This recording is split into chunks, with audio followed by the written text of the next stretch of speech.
The Dramatists in Dotage are presenting 6 new plays to mark 10 years together as a collective this weekend. These readings will take place at the Gargoyle Theatre on Ellis Avenue in the West End and will feature a wide range of subjects and genres.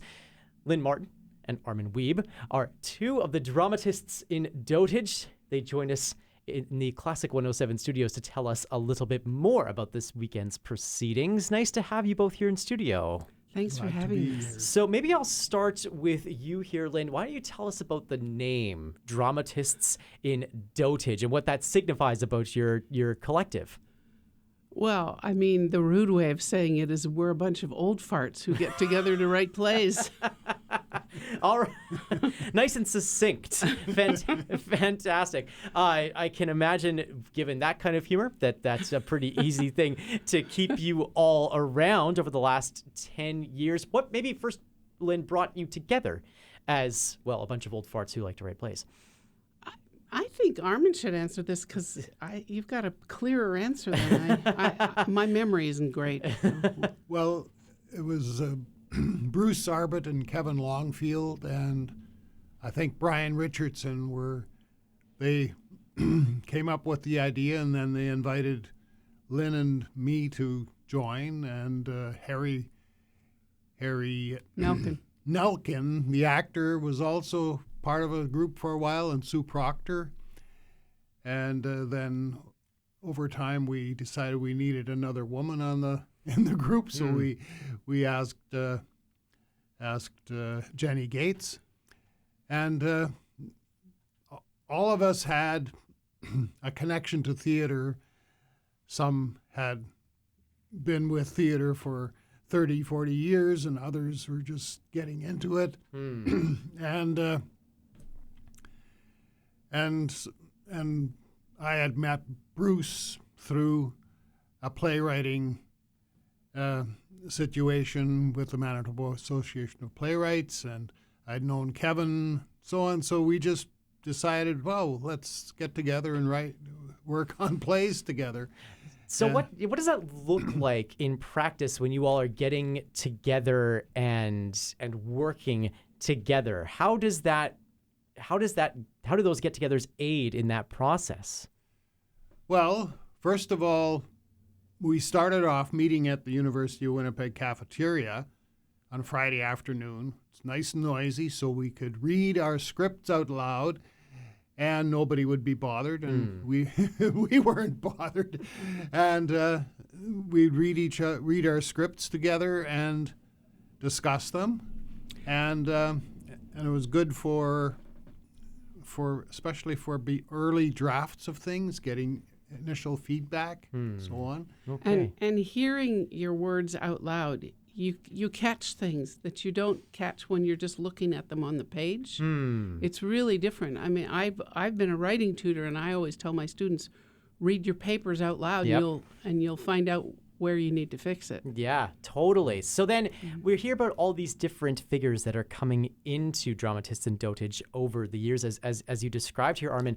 But what does that sort of alchemy or that sort of chemistry amongst the writers then add to this idea that you were just talking about, Lynne, which is being able to see something or hear something in your writing that maybe you wouldn't have been able to otherwise? Well, it requires a lot of trust, which we've built up over time, but we were careful about how we put the group together.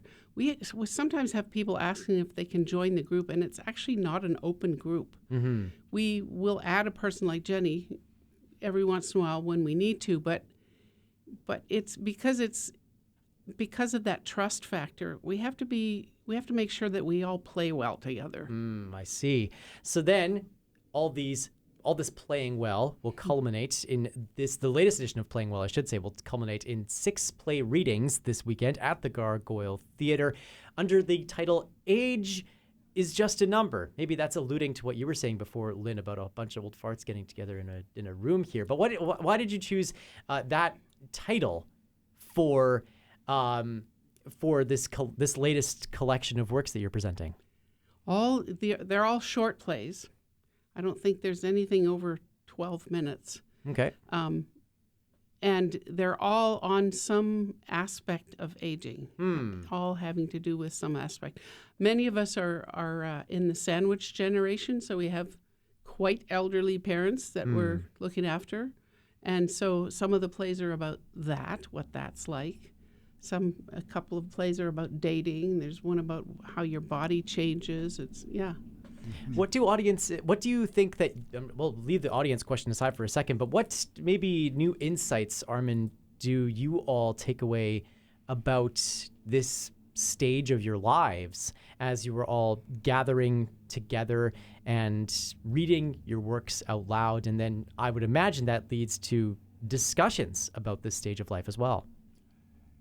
Yes, I mean, our writing isn't necessarily about being old or the problems of aging, but in choosing this theme, it forced us to actually acknowledge that we are not what we think we are, and that we are older, and at the same time, aging is also fun, has its positives and perks and so on, and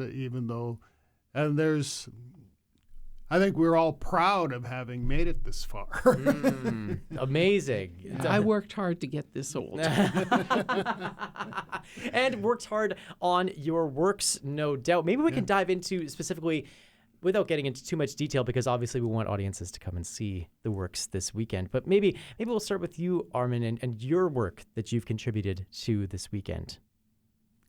Well, I was the one who didn't already have a play in the back pocket when we started this project, so I had to write a new one. And so then you start thinking, well, what are situations that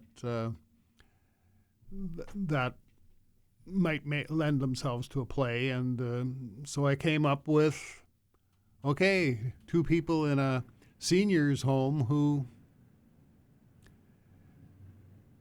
meet by chance, and yet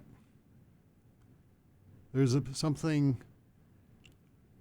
they don't, or one man doesn't quite recognize the other man, and yet there's a familiarity and so on, and then gradually things unfold and things are revealed, and the past gets dredged up, and old scores to settle, and so on. Okay, wow. Okay, lots to look forward to in that one. What about for you, Lynne? What do you So I thinking? actually didn't write a piece for this showcase. I'm acting in it and reading the stage directions for everybody's piece. The reason I didn't put a piece in it is because I'm a student at U of W. And you're back to school. Yes, if you're over 65, you can go for free. That's I try to right. tell everybody it beats bingo. And I'm doing a theater degree. And also, I had a play that won a prize in the summer, and I had to go to Calgary to hear it read in a public reading. So that was a full-length play. So I felt like I was too busy to really give this my full attention. For sure. So I'm just acting in this one. But then giving attention in a different way to the works of others, Armin included. What sorts of, as you're reading Armin's work, what sorts of insights and I don't know, like valuable, what kind of value did you see in Armin's work, and what did you maybe add then as somebody who's just reading it and acting it out?